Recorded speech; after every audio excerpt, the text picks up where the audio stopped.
Hi, it's me again with Corel tips and tricks. The other day I made a video on how to put a cut line around a text with a shadow, but this is drop shadow. So I thought I'd make a video on how to do it with the regular shadow tool, which really can't be done, but it can. So if we go up here to the shadow tool, and we just make a shadow of that text. Now there's no way to put a cut line around it, no matter what you do, because if we look at it under a wireframe, maybe it'll show us the shadow box is a kind of like a bitmap box. So it doesn't work.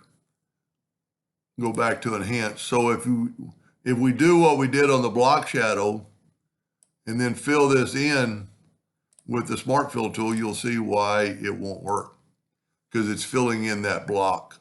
So to make it look like that and still have a cut line around it, you don't have to kit your calculator.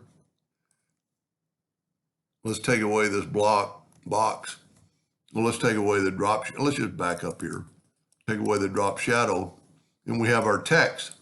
So what you can do is hit the plus key on your keyboard and then move that wherever you want and make it a light gray, and then go up to effects.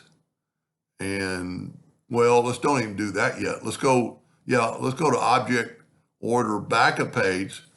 Now it doesn't look like a shadow yet, but if we take both this and do the same thing we did earlier, just draw a box, take the Smart Fill tool on any color, and see what it did. So now let's move that down. And this is going to be our cut line.